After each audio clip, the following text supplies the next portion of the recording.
listening to the Sufficiently Advanced Podcast.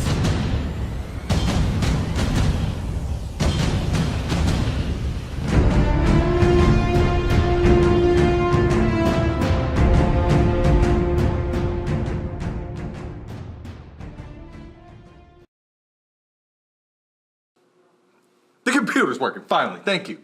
About time. So, yeah, that introduces us perfectly. Welcome back to the podcast.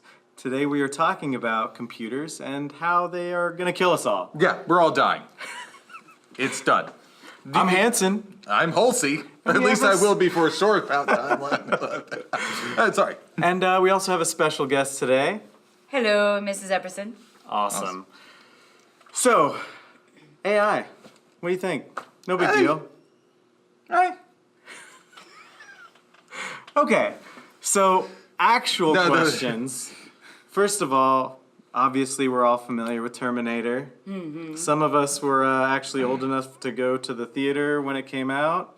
I was. But, I like the proverbial Skynet was not made yet. yep. I saw War Games in the theater, so. Are you serious? Mm-hmm. That's crazy. Wow. Finally, I don't have to feel old.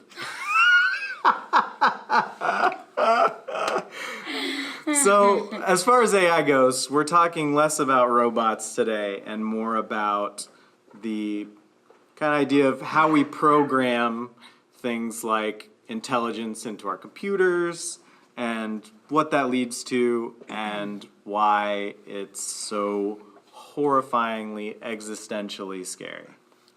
Yeah, it's terrifying. It's probably the most terrifying thing that you can imagine.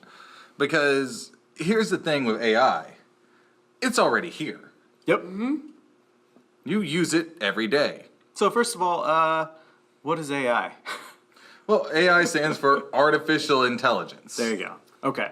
So it doesn't necessarily mean a person or a robot. We're just talking about intelligence that is not just us, humans, naturally created. It's something that has been programmed. Yeah, we create it.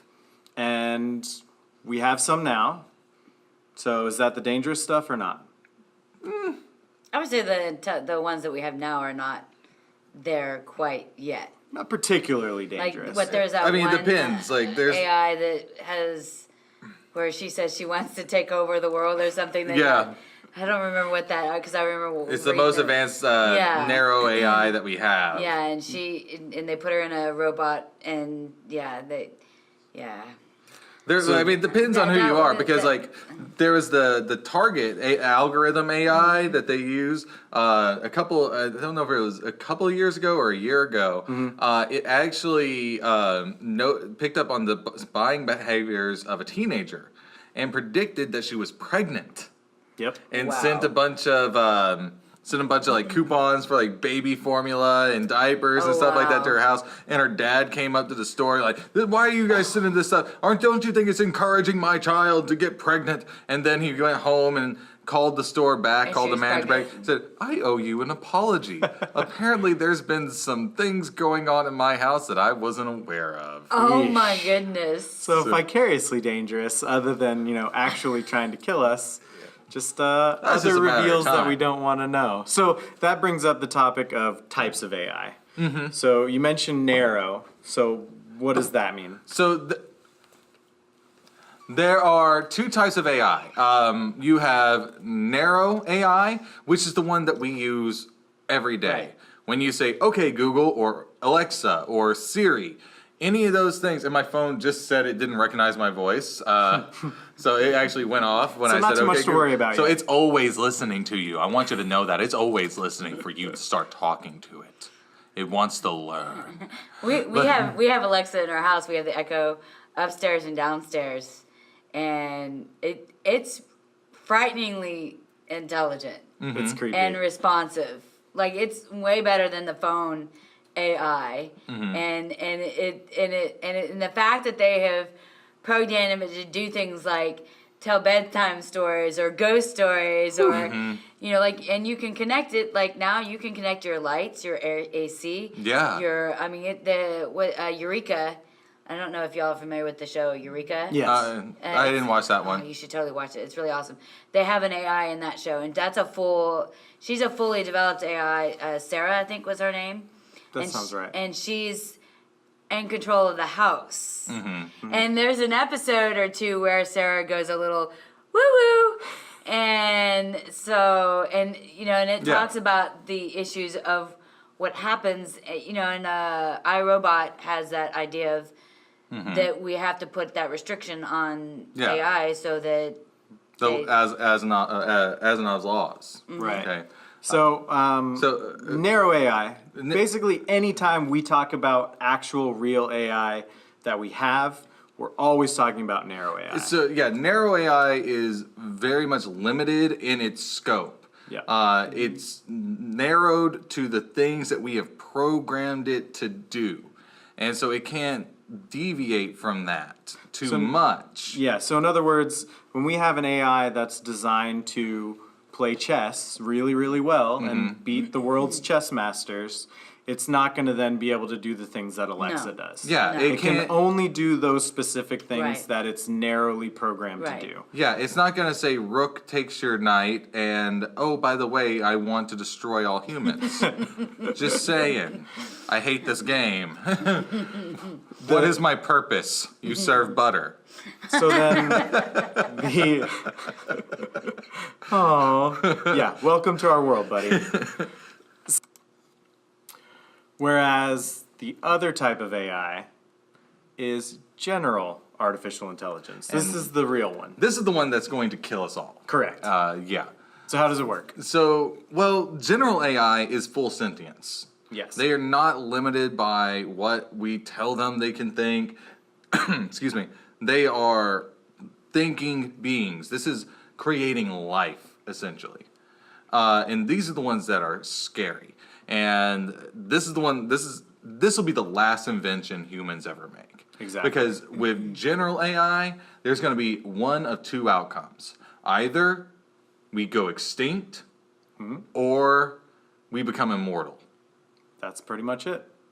And so there's two outcomes. We either become extinct or we become immortal. So let's break that down a little bit. Yeah, let's break that down a little bit. Let's go for the. Y'all want to go happy thoughts, happy fuzzies first, or do you want to go gloom and doom? I kind of want to go happy fuzzies first, and then break everybody's Bring it all spirit. down. Bring it down like a house of cards set on fire by a robot. That. So Sorry, go ahead. Have you heard of Ghost in the Shell? yes. Absolutely. Okay. Oh, So amazing. that I think is while it's not artificial quote unquote intelligence, but it's humans, their intelligence put in a mechanical body. Yeah. Uploading. So then it's the whole idea of, well, is that truly, that in a sense, is that person's soul, or is that some whole recording of their memories? Is it a recording or is it a real person? And the manga covers that whole question. That's Concept. truly the whole concept question of what does it mean to be human? And also, at the end of the day, it's really coming down to consciousness, which we pretty much know almost nothing about. That's the real issue. Right. Now, when it comes to general AI, most scientists agree, with increasing returns on technology, that we will see the birth of and I'm using the term birth, the birth of the first true sentient AI before the year 2040. So Okay. in our lifetimes. If we've not already seen it and just haven't recognized it. That's true. Alan Turing, there is the Turing test. Yeah. So, and there's So the Turing quite a test is few- actually not a super accurate test. So for those of you who don't know, the Turing test is essentially the idea that you have someone having a conversation with a computer that they can't see, and if it passes the test, it's because the person wasn't able to tell whether it was a Right. computer or not. Right. So conversationally, almost equivalent to a human, at the very least indistinguishable.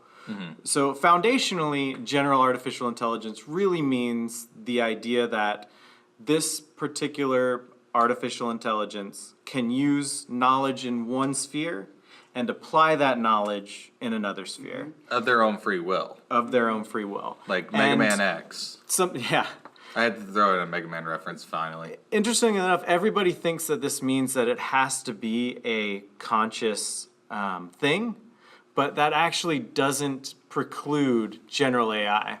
So this is where it gets really crazy and interesting, because we can have something that's able to use its programming and use it generally, but it doesn't necessarily have to have the lights on.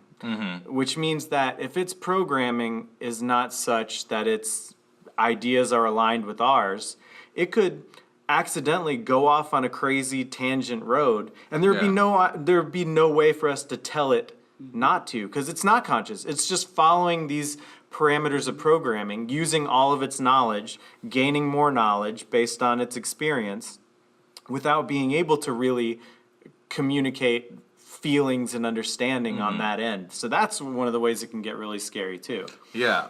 So to kind of make everyone feel at ease, like as far as AI, essentially, when we create our AI, we are going to be creating an organism.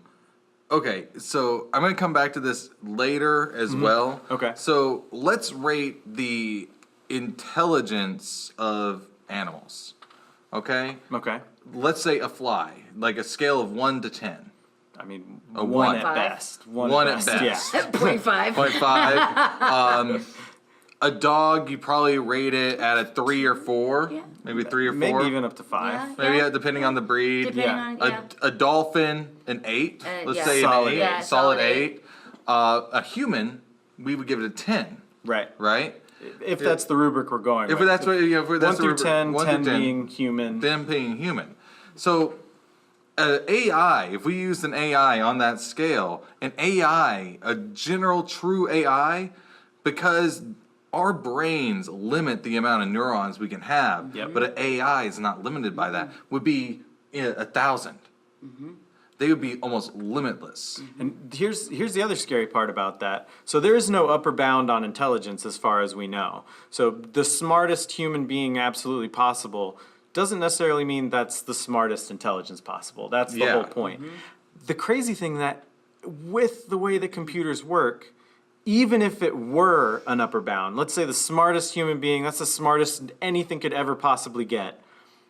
Think about the way computers work.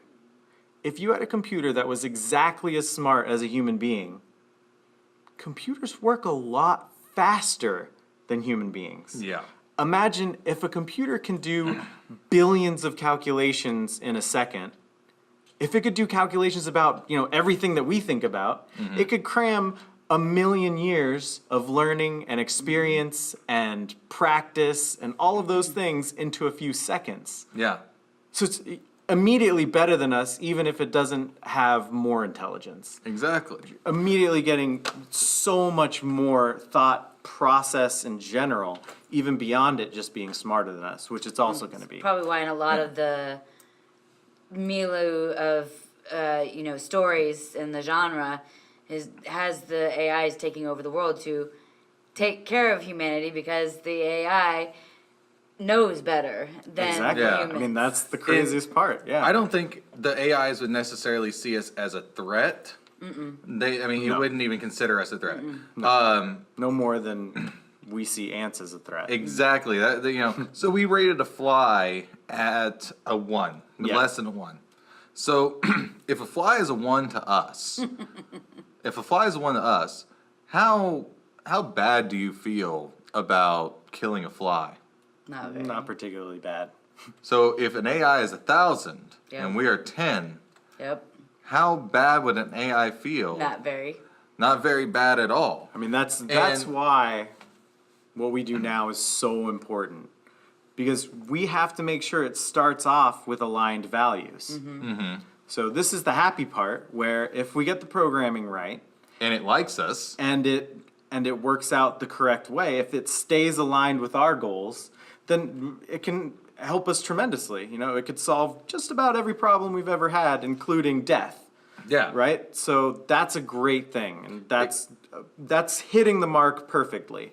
I think the best way I've heard this put is if we did it right, it'd almost be like a magic orb, and we just ask it a question, and it'd be able to tell us the answer. I mean, there's also a whole nother philosophical issue of what's our purpose when something solves all our problems for us. But that's a whole different problem to have. Yeah, well, you no longer get to serve butter. It's true. It's true. So, do we want to take the southern turn? Of course.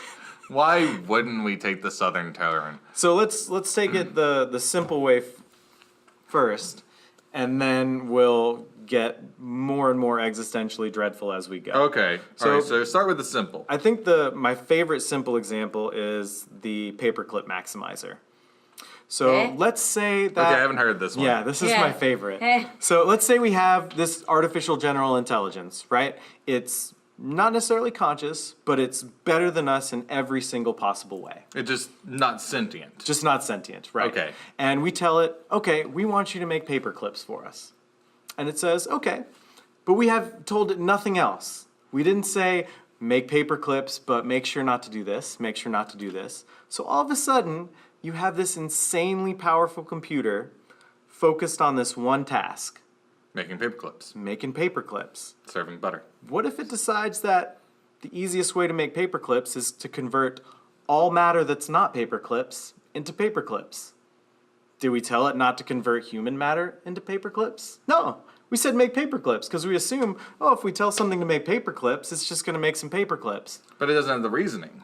And if all its goal is to make paper clips, and we want it to do it as efficiently as possible. It's going to make paper clips. When you can rearrange atoms because you're smart enough. This podcast We've is got brought lots to you of by atoms. Rolls The machine Gold. overlords. No. This podcast is brought to you by Robo Lord's Bone Paper Clips. So this is obviously a very hyperbolic example of the way that if you don't set the parameters right before you set it out to do what you want it to do, It can end up bad. There's a lot of unpredictable ways that things can go bad. Yeah, the story in the news not too long ago where Facebook set their two AIs, Bob and what was the other one? I actually haven't heard this. So, Okay, yeah. they had two AIs, and the AIs they set them off just to work and do their thing. Yeah. And the two AIs created their own language. What? Now it was English language, but it was like me ball no ball no ball no ball no. But the number of times they were saying certain words was a secret language between the two that they created to shorten their task. The AIs created their own little secret codes to shorten their task instead of having to talk to one another all the way through. Jeez. Now they didn't talk about anything too crazy. Right. Mostly it was they were actually seeking information about the other AI. Wow. Crazy. They were actively so they did turn it. Look that up. They did turn them off. It wasn't because they were going to destroy the world, but because hey, we don't want to release this product. I mean, think about it. If it's really good at finding information, then it's one of those things where, again, despite it being narrow, it can still be very, very, very good at what it's narrowly doing. Yeah, that's kind of that's what it was. Well, I think like Alexa, I think is really that type of AI. I think is going to be the first AI that we see because we've already set it up. It's got a huge algorithm already built into her, and it notices your shopping, your browsing, everything. Yeah, and it utilizes everything from Google. Google, utilizes I won't even buy something, but if when I'm browsing on my phone and I hover over an ad a little bit longer than I have other ads, that ad starts popping up more and more, and more, and so it's going to Alexa's going to build on those algorithms because it's tied into Amazon and they want to increase sales, and so that's a huge way to increase sales. But now on top of having the phones to tie into your we have a alarm system that's built into Alexa, so we tell Alexa set the alarm, play music, do this, do that. and then we set it into the AC unit. We've set it into the lights. So it's not long where we're going to be able to have it control the whole house. Sorry, it just popped in my head. Turn the air conditioning down to 72. I'm sorry, Dave. I can't do that. It's economically disadvantaged. You don't have the money in your bank account to be able to afford that. Sorry, Dave. You don't have the money to afford that. I can't let you do that. But I think that really is the first real AI that we're going to see that type. Now, once these AIs become sentient and things like that, let's go down the rabbit hole of what happens when they decide, well, the humans are taking up a lot of my space. I really just want to grow wildflowers on this planet. And so the thing about it is any plan, like AIs will be so dangerous to us because, like we said, their neural net's not limited by a skull cap. Yep. And so any plan that an AI makes is going to be so complex, so well thought out that it is just there's nothing we're going to be able to do. So this concept is referred to as self-recurring AI, essentially. So what that means is we are currently aware of all sorts of ways that the human brain doesn't work well. We have cognitive biases. We're limited in how we can understand things, all that stuff. We know these things about our brain. Now imagine if that was all a computer code that we could edit. That's what an AI can do. Yeah. So that means that if it detects things in its programming that it can improve, it improves it. It improves it. And then it's better at detecting what's wrong with its programming, and it gets better and better and better because it constantly can self-correct itself. Exactly. And get better and smarter. Well, humans have that possibility to do that, but not on the scale. To do that. Not on the scale. Yes. Right. Because, like, let's say we build a computer AI. Right. That AI can immediately start work on new silicon chips that are more effective than any human can imagine. Yep. So, the most terrifying idea of, like, when we think of AI, we think Skynet, we think nuclear war and robots. the humans resistance, but really that's not what's going to happen. No. The AI is going to think just like any intelligent person, what is the simplest way from point A to point B? And so my theory is if AIs decide, okay, these humans are just not what I want to do, and it's sufficiently advanced enough. What's stopping it from creating nanobots and releasing it into the atmosphere, infecting all humans, and then just at one time just releasing the most deadly poison in the world, and there you go, you're done with them. Yeah. And we would never know if it's nanobots. It's one of those things where you have And we have nanobots. an AI that maybe just doesn't even care about us. Yeah. Or you have one where its goals all of a sudden just shoot off into a different direction. Yeah. And it's so misaligned from our goals that it essentially accidentally wipes us all out. Yeah. That's just as easily possible. The thing that people forget is there are a lot more ways to do something wrong than there are to do it right. Yeah. And that's where the really scary part is because there are so many ways that it can go wrong, and almost nobody is paying attention to that right now. Yeah, everyone's like, push the envelope, They just want the AI so fast that they're taking so little time to be effective in the preliminary part so that we can prevent it going in the wrong direction. Which it will. In my opinion. What do you think? Ms. Epperson, what do you think? Do you think it's gonna, when we create AI finally and have our little smart buddies, or robot overlords, I'm sorry, masters. Forgive us. Forgive us. Oh, by the way, this is all evidence to keep us alive in the future. Okay? We'll be good pets.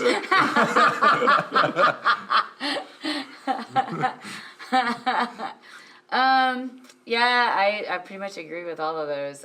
I think the question is how it would be. The real way is that when we're programming them is we're looking at creating AI to help us. So we also need to be looking at how programming into the AI and letting the AI know that we can help them too. Yeah, but I'm not sure how we can help AI, considering that they are smarter, stronger, and if we talk about robots, and once we get artificial intelligence, then they can build their own bodies. Yeah. So then they could do their own self-repair. Right. I think the biggest difference that human has and maybe artificial intelligence will be that ability to feel. Mm-hmm. But then the question is that really something that's required? Yeah, true. I mean, we can quantify almost anything in one and zeros. This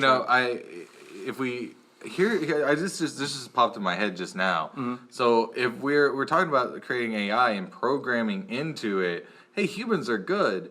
Hang out with us. We're friends, buddies. We talked already about like AIs being able to find weaknesses.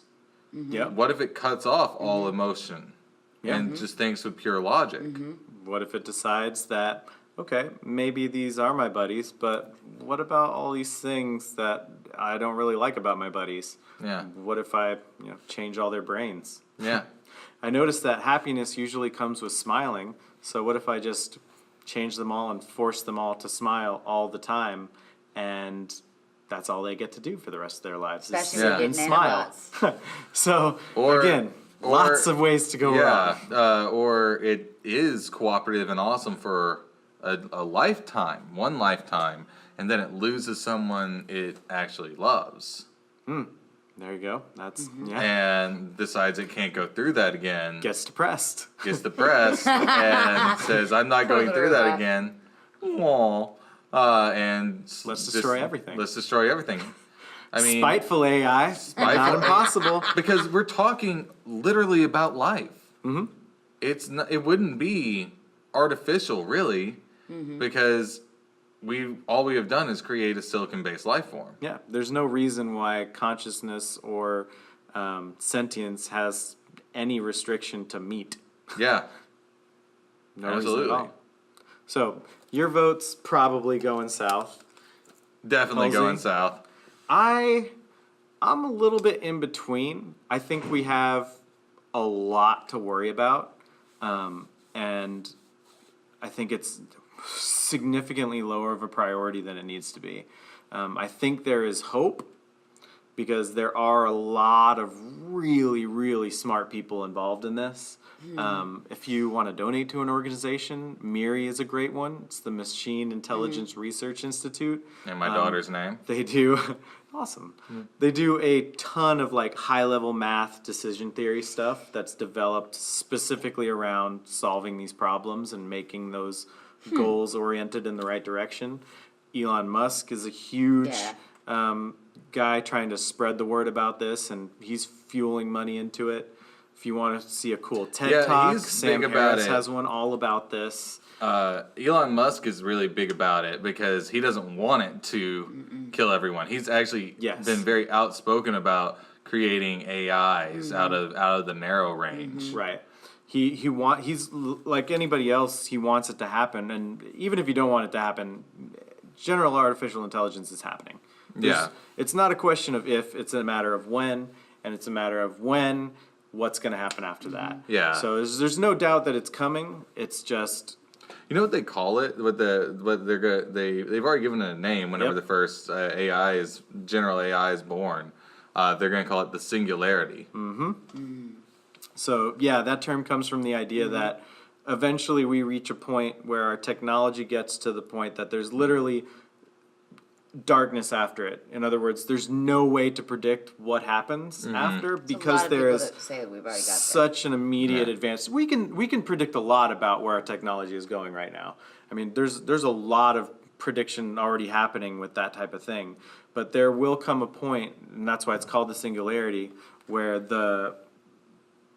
potentially, I mean, it's most likely that the AI is going to cause this, that it goes so far beyond us so fast that there's literally no way we can conceptually understand what would happen once that cliff is jumped Yeah, off.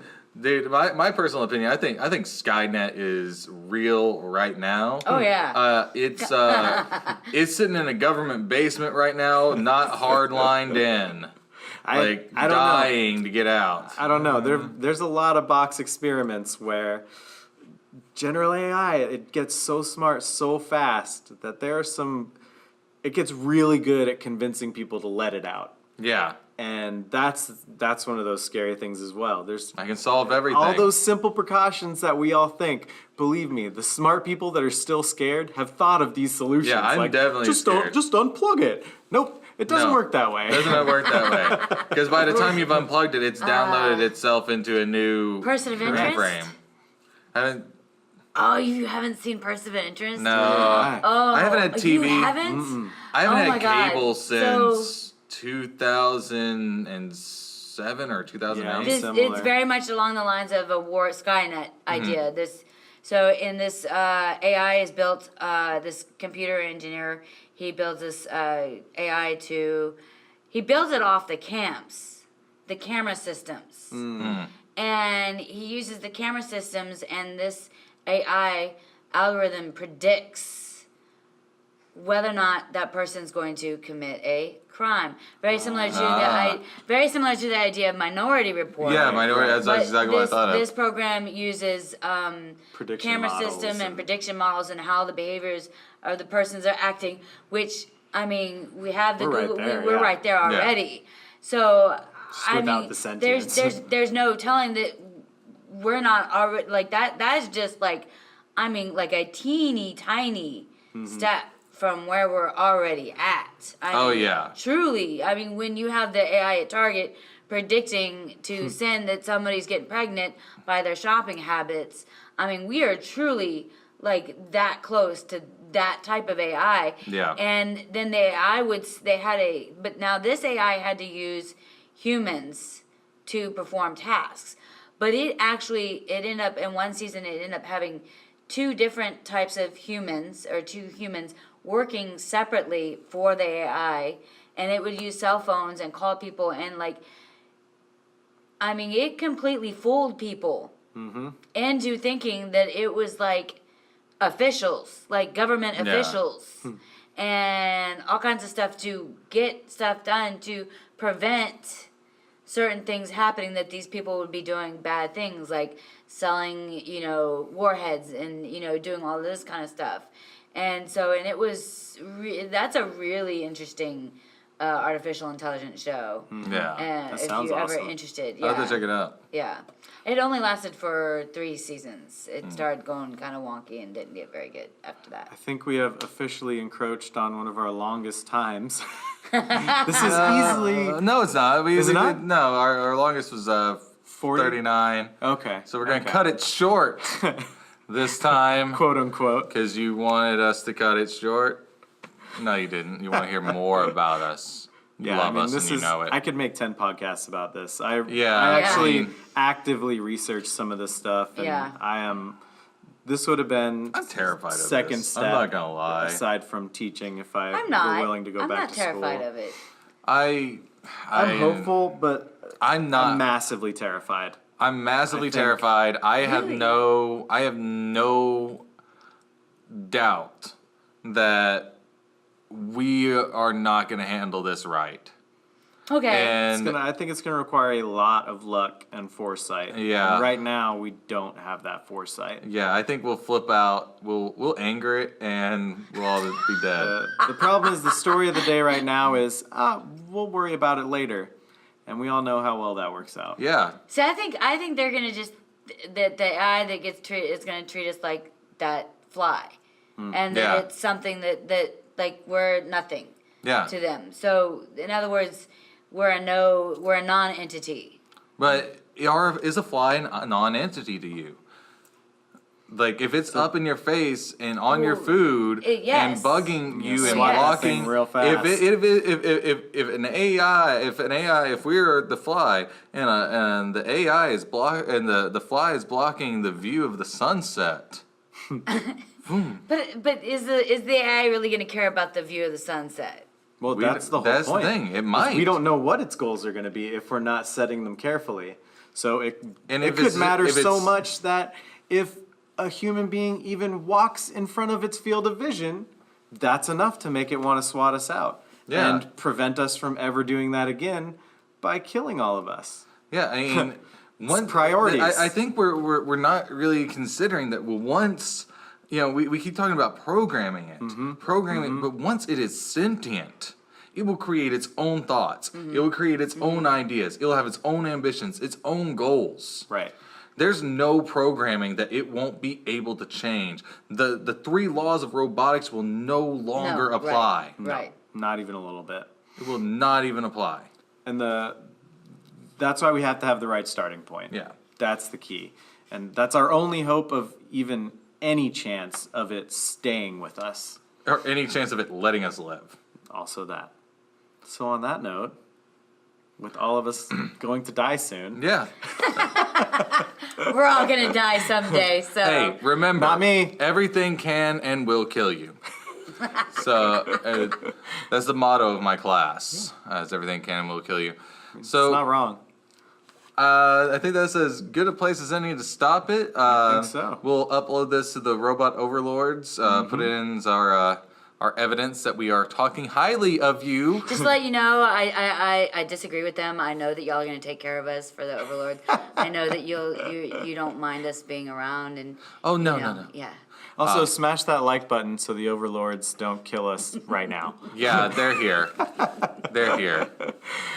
All right. So this has been the Sufficiently Advanced Podcast. This is Halsey. This is Hanson. This is Epperson. Remember to hit the like, share, and subscribe button, and don't forget to hit the bell notification because YouTube doesn't know how to work anymore.